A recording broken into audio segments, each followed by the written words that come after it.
ஒரு அழகான காட்டின் அருகில் ஒரு சிறிய மர வீட்டில் 3 கரடிகள் வாழ்ந்து வந்தார்கள்.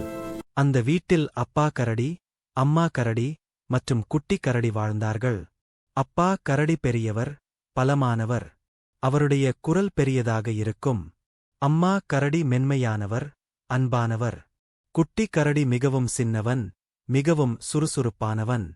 ஒரு நாள் காலை அம்மா கரடி மூவருக்கும் காலை உணவாக சூடான கஞ்சி செய்தார்.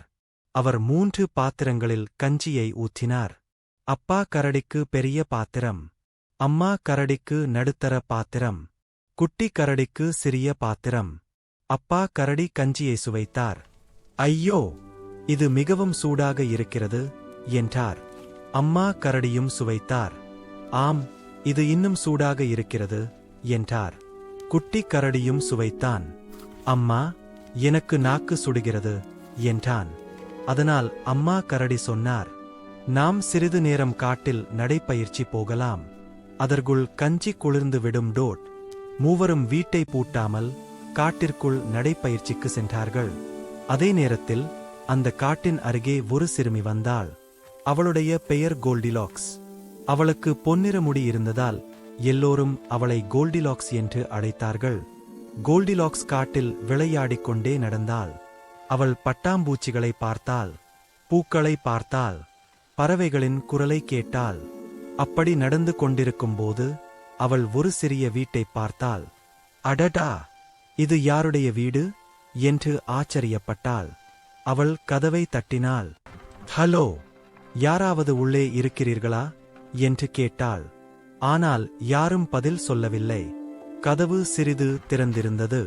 கோல்டிலாக்ஸ் மெதுவாக கதவை தள்ளி உள்ளே சென்றாள். அவள் உள்ளே சென்றதும் ஒரு மேசையின் மேல் 3 பாத்திரங்களில் கஞ்சி இருந்தது. அவளுக்கு மிகவும் பசி இருந்தது. நான் கொஞ்சம் மட்டும் சாப்பிடுகிறேன் என்று நினைத்தாள். முதலில் பெரிய பாத்திரத்தில் இருந்த கஞ்சியை சாப்பிட்டாள். ஐயோ, இது மிகவும் சூடாக இருக்கிறது என்றாள். பிறகு நடுத்தர பாத்திரத்தை சாப்பிட்டாள். இது மிகவும் குளிராக இருக்கிறது என்றாள். பிறகு சிறிய பாத்திரத்தை சாப்பிட்டாள். ஆஹா, இது சரியாக இருக்கிறது என்றாள். அவள் அந்த கஞ்சியை முழுவதும் சாப்பிட்டாள். பிறகு அவளுக்கு சோர்வாக இருந்தது. அவள் அங்கே 3 நாற்காலிகளைப் பார்த்தாள். முதலில் பெரிய நாற்காலியில் உட்கார்ந்தாள். இது மிகவும் கடினமாக இருக்கிறது என்றாள். பிறகு நடுத்தர நாற்காலியில் உட்கார்ந்தாள். இது மிகவும் மென்மையாக இருக்கிறது என்றாள். பிறகு சிறிய நாற்காலியில் உட்கார்ந்தாள். இது சரியாக இருக்கிறது என்றாள். ஆனால் திடீரென்று கிராக், அந்த நாற்காலி உடைந்து விட்டது.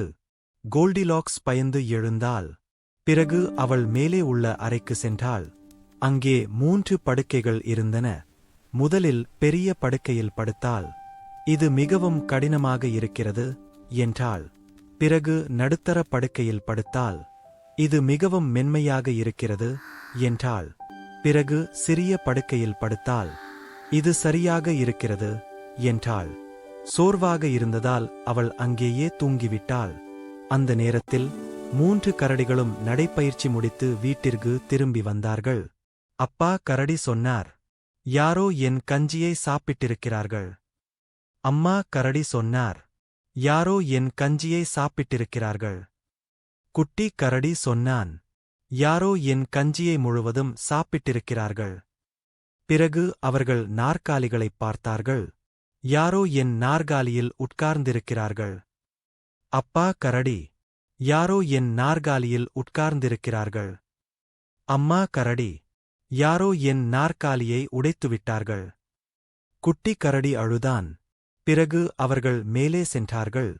யாரோ என் படுக்கையில் படுத்திருக்கிறார்கள். அப்பா கரடி, யாரோ என் படுக்கையில் படுத்திருக்கிறார்கள். அம்மா கரடி.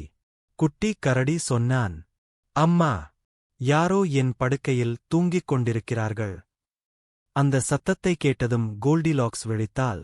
அவள் 3 கரடிகளையும் பார்த்தாள். அவள் மிகவும் பயந்தாள். ஐயோ என்று கத்தினாள்.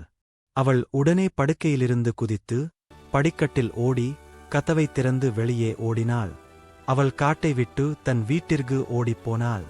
அந்த நாளுக்குப் பிறகு கோல்டிலாக்ஸ் ஒருபோதும் மற்றவர்களின் வீட்டிற்குள் அனுமதி இல்லாமல் செல்லவில்லை. கதையின் நெறி, மோரல்: மற்றவர்களின் பொருட்களை அனுமதி இல்லாமல் பயன்படுத்தக்கூடாது. மற்றவர்களின் வீட்டிற்குள் அனுமதி இல்லாம செல்லக்கூடாது. இந்த கதை உங்களுக்கு பிடித்து இருந்தால் மறக்காமல் இந்த வீடியோவிற்கு ஒரு லைக், ஷேர் மற்றும் சப்ஸ்கிரைப் பண்ணவும் எனக்கு மிகவும் பயனுள்ளதாக இருக்கும்.